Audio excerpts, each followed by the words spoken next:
Eaton fire erupted at 6:30 tonight. This is a multi-agency response, including from Pasadena Fire and Angeles National Forest and LA County Fire. There are so many homes that are in danger, and at this point, we did hear that one home is on fire. Yeah, as you mentioned, over 400 plus acres have now been impacted. Over 1,000 homes are threatened. The officers are saying all of these houses are obviously in danger. They're in the path of this destructive fire. There's just not much that can be done as things are just falling and crashing all around us because this fire is literally consuming everything in its sight. So far, they are listing the acreage burned as just over 2,000 acres, but just by looking around, I can pretty much guess that it is much larger than that.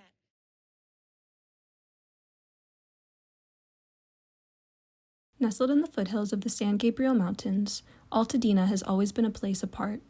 Once home to the Tongva people, it was eventually settled in the late 1800s by John and Frederick Woodbury.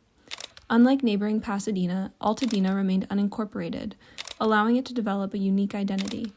In the 1960s, it became a refuge for Black families that were shut out of other parts of Los Angeles due to redlining.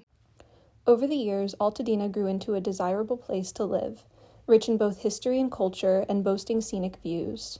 But disaster can change everything in an instant. The Eaton fire tore through the community, leaving thousands displaced, and with the question, will Altadena ever be the same? My census tract has about 5,500 people that I represent, and 87% of my tract is gone. Our home is gone, our school is gone, our church is gone. For some, like Zach Fishman, rebuilding is feasible, thanks to his resources and the time to start over. I think the vast majority of my friends who are of a similar age to me, or even in a little older as well, want to rebuild. You've got an aging community. Altadena has the highest percentage of 65 and over, so it's an older community. There's incredible infusion of youth, especially the past 3 years, which, again, the beautiful thing about Altadena is the diversity, but I wouldn't blame that aging community to go, a build's going to take too long. I need to enjoy life right now. But even for those who are young enough to rebuild, the financial strain remains, and the looming fear of developers changing Altadena grows stronger by the day. These developers, they know exactly what they need to do. They're squeezing everybody, and they can wait it out. And I mean, everything I've said, about the insurance, the mortgage, the rent, like, these guys aren't stupid. They know that's exactly the position everyone's going to be in, and they probably have people telling them, like, cut your losses, get what you can now, because in a year from now, more people are going to be desperate to sell. So it's going to be even more of a buyer's market, and the shitty thing is that might be true. Some of those plots of land are definitely going to go to developers. But I think then it's going to come down to the county and the town council to make sure they're doing everything they can to prevent developers from developing, monstrosity of things that haven't traditionally been in Altadena and I think according to the community don't belong here. The concern of developers coming in, that concern lies strongly in the areas and in the poorer parts of Altadena where multiple plots of land next to each other are being sold.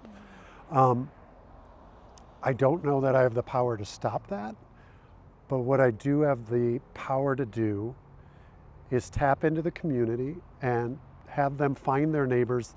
Anybody who wants to stay in Altadena, I don't want them to feel like they don't have a choice. I also want to say if developers come in, there's going to be some decent ones.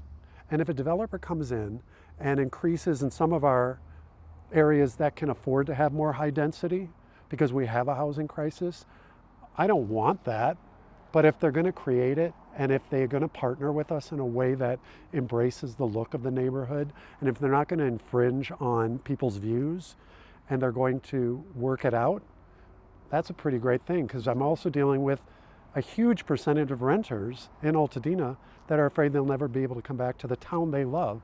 And just because you're a homeowner doesn't mean you're the only resident of Altadena. Altadena has historically been large lots, families, with some space. That's the dream. That's why everyone wanted to move there. To, have some space, have some greenery, make it feel like you're not in the city anymore. I do, as much as I hate it, I do think they might need some of these companies to come in because they have the ability to build in mass quantities.